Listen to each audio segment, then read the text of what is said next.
నమస్కారం, welcome to ruchulu.com. ధనియాలు, జీలకర్ర, దాల్చిన చెక్క, ఇలాచి, సాయి జీరా, లవంగ, మిరియాలు, ఎండుమిర్చి, బిర్యానీ ఆకు. సో చోలీ మసాలా కావాల్సిన పదార్థాలన్నీ చూసేసాం కదా. మరి లేట్ ఏంటి చెప్పండి. మీరు బుక్ పెన్ తీసుకోండి, ఓకే, లేకపోతే స్టవ్ తెచ్చి టీవీ ముందు పెట్టుకోండి. ఏం చెప్పాను, అది ఈజీ అయిపోతుంది. కష్టం షెఫ్, ధ్యాస పోతుంది అనమాట. ఈ రోజుల్లో వచ్చేసేయండి, స్టవ్ని బాత్రూంలో కూడా తీసుకెళ్ళొచ్చండి, చాలా వచ్చేసాయి.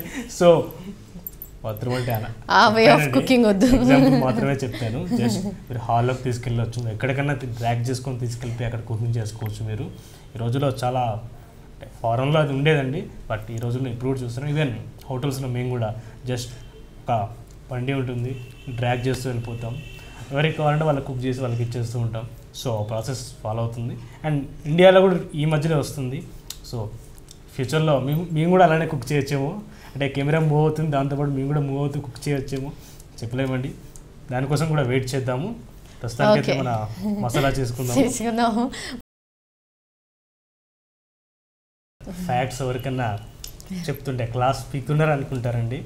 మంచి చెప్పినప్పుడు ఎవరైనా అంతే రిసీవ్ చేసుకుంటారండి, పెద్దవాళ్ళైనా చిన్నవాళ్ళైనా. ఈవెన్ పెద్దవాళ్ళు మన తల్లిదండ్రులు చెప్పినా, లైక్ పేరెంట్స్ పెద్దవాళ్ళు చెప్పినా ఏం బుర్ర తింటున్నారు అనుకుంటాం, సేమ్ బుర్ర తినేసాం కదా. సర్లేండి, ప్యాకెట్ ఫుడ్ని మీ ఇష్టం, అవాయిడ్ చేయండి, మీకే మంచిది.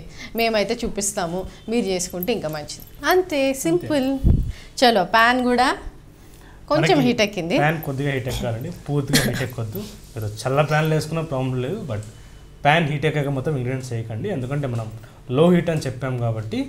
అండ్ ఇంగ్రీడియంట్స్ కూడా మనకి గరం మసాలా తొందరగా బర్న్ అయిపోతుంది. సో మనం కొద్దిగా లో హీట్ మీదనే ఫ్రై చేసుకోవాలి. స్టార్ట్ చేద్దాం శ్రీకాంత్ గారు, షెఫ్ శ్రీకాంత్ గారు. తప్పకుండా మనం దీనికోసం చల్ల దాల్చిన చెక్క, ఇలాచి, అలాగే లవంగాలు, సాయి జీరా, మన జనరల్గా ఈ 4 గరం మసాలా జనరల్ మన అందరికీ తెలిసిందే, రెగ్యులర్గా మనం చేస్తూనే ఉంటాము. చూస్తున్నారు కదా, ఇలాచి, లవంగా, పట్టా, షాజీరా. అండ్ ధనియాలు, మనం ఏ మసాలా పొడి చేసినా ధనియాలు లేకుండా చేయమండి, చేయలేము కూడా. మంచి బేస్ ఇస్తుంది. దాంతోపాటు మన మసాలా పొడి ఎక్కువ కావాలనుకుంటే కూడా ధనియాలే ఎక్కువ యాడ్ చేసుకోవాలి. అండ్ జీలకర్ర అండి, జీలకర్ర కూడా మంచి ఘాటు ఇస్తుంది, దాంతోపాటు మనకి బాడీ మంచిది, కూలింగ్ కూడా. ఆహా, చక్కగా చూస్తున్నారు కదండి. పట్టా, లవంగా, ఇలాచి, షాజీరా, జీలకర్ర, మిరియాలు, ఎండుమిరపకాయలు, బిర్యానీ ఆకు అన్నీ వేసేసాము, బాగా ఫ్రై చేసాము కషఫ్ అండి. దగ్గర 10 to 15 minutes నేను ఫ్రై చేశానండి. 10 to 15 minutes కొద్దిగా టైం తీసుకున్నాను.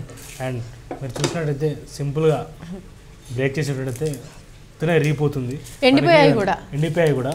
ఆకు కూడా చూసినట్టు మనకు నలిగిపోతుంది. నేను కూడా చూపిస్తున్నాను చూడండి. సో మనం చూడొచ్చు, మనకి ఇంత మంచిగా డ్రై అయినట్టయితే మసాలా ఎక్కువ రోజులు నిల్వ ఉంటుంది. అండ్ మనకి ఫ్లేవర్స్ కూడా ఫ్రై చేసినప్పుడు ఫ్లేవర్స్ ప్రతి ఒక్క ఫ్లేవర్ ఎన్హాన్స్ అవుతుంది, అంటే ఎక్కువ అవుతుంది. సో మనం 10 to 15 minutes ఫ్రై చేసానండి, లో ఫ్లేమ్ మీద. కొద్దిగా ఎక్కువ టైం అయితే ఫ్రై చేయకండి. ఎక్కువ చెప్పారు షెఫ్, చాలాసేపు ఫ్రై చేస్తే టేస్ట్ వస్తుందని. చాలా ఎక్కువసేపు కాదండి, 10 to 15 minutes మాత్రమే ఫ్రై చేసాము. దీన్ని మనం ఫైన్గా పౌడర్ చేసుకుంటున్నాము, ఎందుకంటే జల్గా సాంబార్ మసాలా, కడాయి మసాలా లాంటివి కొద్దిగా బరకగా పట్టుకుంటే టేస్ట్ ఉంటుంది. బట్ ఇలాంటి మసాలాలు మనం ఫైన్గా పౌడర్గా గ్రైండ్ చేసుకుంటే బాగుంటుంది. అప్పటికి ఇంకా ఫైన్గా రాలేదంటే మీరు జస్ట్ ట్రైన్ కూడా చేసుకోవచ్చు. సో మనకి ఇప్పుడైతే ఫ్రై చేసుకుందాం, దీన్ని మనం గ్రైండ్ చేసుకుందాం. ఓకే.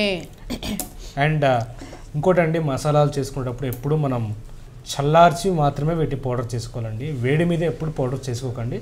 వేడి మీద పౌడర్ చేసుకున్నట్టయితే ఇందులో ఎలాగో వేడి ఉందండి, అండ్ మనం మిక్సీలో వేస్తే అందులో కూడా వేడి ఉంటుంది. సో వేడి ఎక్కువ అయినట్టయితే మనకి మసాలా కొద్దిగా మామిడి వాసన వచ్చేస్తుంది. సో మీరు కొద్దిగా చల్లార్చుకొని గ్రైండ్ చేసుకోండి, సో దట్ మీకు ఫ్లేవర్స్ అలాగే ఉంటాయి అండ్ టేస్ట్ చేంజ్ అవ్వదు.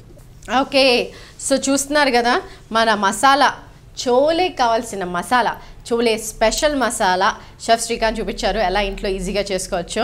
పొడులన్నీ మనం ఇక్కడ అంటే వేసుకున్నాం, అన్ని ఇంగ్రీడియంట్స్ అవి బాగా ఫ్రై అయిపోయాయి. 10 నుంచి 15 నిమిషాల వరకు చూసారు కదా, ఇలా క్రష్ చేయగానే ఎండిపోయాయి అనమాట, ఎండిపోయిన ఆకుల్లాగా. సో ఇప్పుడు దీన్ని గ్రైండ్ చేసుకుందాం. ఇదే చోలే మసాలాని మన చోలే కర్రీ చేస్తామన్నమాట, నార్త్ ఇండియన్ స్టైల్లో. ఎస్, అవునండి, అందులో వాడతాం. సో ఇప్పుడు దీన్ని గ్రైండ్ చేసుకుందాం.